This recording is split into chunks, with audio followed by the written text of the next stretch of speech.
fomba official izao atrikasa izao isika atrikasa izay natombotsika omaly 4 marsa ary mifarana an'io 10 marsa amin'ny otritenenana amin'ny 7 ora alina raha mitezika fa samy nahatratratra amin'ny farany izany atrikasa izany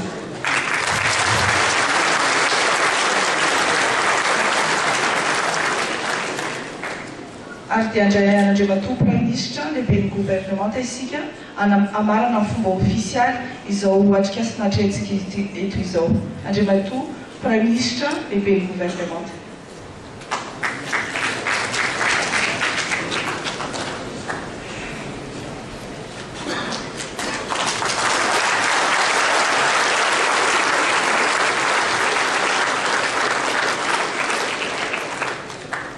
ary amin'ny mahalalorana famaranana amin'ny fomba officialy azy satria moa efa maisina ny andro tsy misy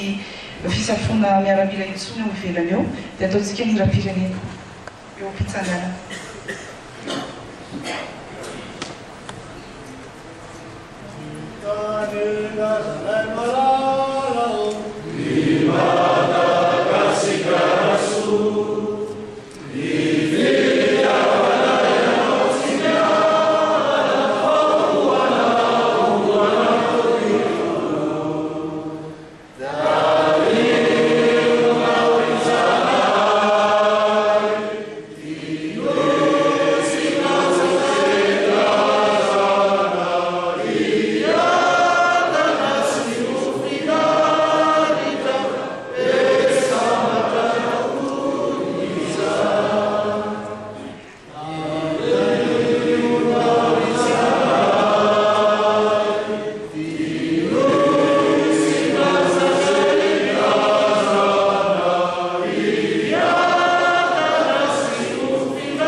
ary efa mahatsiaro reraka koa ny akamaroan'ny mpizaika rehetra fa nazananaty izany arany ity dingana manaraka ity no mamaritra amin'ny ankapobeny sy anaovana ny tena atao hoe teny fampiarana ka hovakiana amintsika voarakitra ao anatin'izany teny nosoratana rehetra izany mikasika ny fivoriana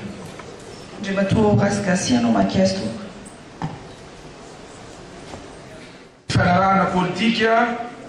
iraisan'ny hery-velona eto Madagasikara ho an'ny tontolo ambony ny firenena nisy olo tena ny hery-velona eto amin'ny firenena ny antoko politika ny vondrona politika ireo fikambanana ao anatin'ny fiarahamoniny pirenena izay nandray anjara tamin'ny atrikasa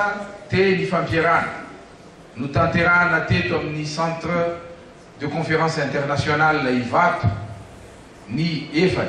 sy 10 marsa 20 dia mifanaiky fa andininy voalohany momba ny filohan'ny fahefana avo ny tetezamita amafisina fa Andriamatoa Andry Nirina Rajoelina no filohan'ny fahefana avo ny tetezamita sady filoham-panjakana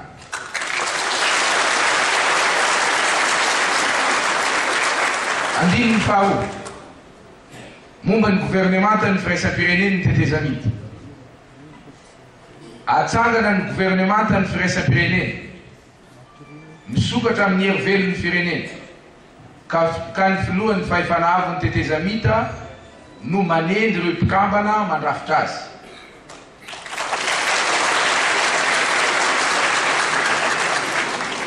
andininy fahatelo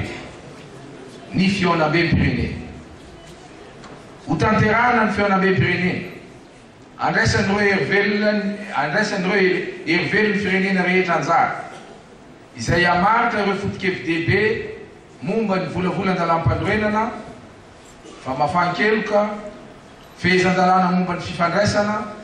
lalàna mifehy ny antoko politika ny zata ny mpanohatra ary ny zata mifehy ireo filoham-pirenena teo aloha andininy fahefatra momba ny fiaraha-mitantana ny tetezamita. Ny ekena ny foto-kevitra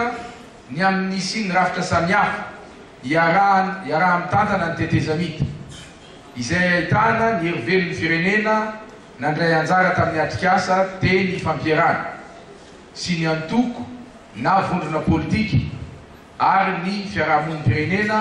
izay vonina ankatoa sy manaiky anao siny ity fifanarahana ity.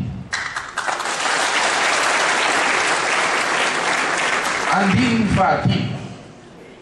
momba ny voamieram-pirenena mahaleo tena misahana ny fifidianana na ny CENI sy ny fehezan-dalàna momba ny fifidianana na ny code électoral. Ajoro ny voamieram-pirenena mahaleo tena misahana ny fifidianana CENI izay karakara fifidianana marina, malalaka, mangarahara araka ny foto-kevitra tapaka nandritry ny atrikasa. Asipantsina ny fehezan-dalàna momba ny fifidianana mba hifanaraka amin'izay takiny ny zava-misy eto Madagasikara,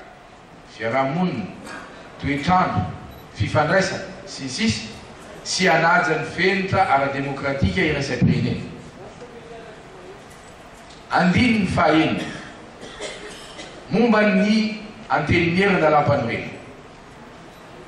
Ajoro ny antenimiery andalam-panorena ka ireo mpikambana voafidin'ny vahoaka mivantana no andinika sy andany lalam-panorena ny Repoblika fahaefatra. Andininy fahafito, momba ny komity mpanaramaso.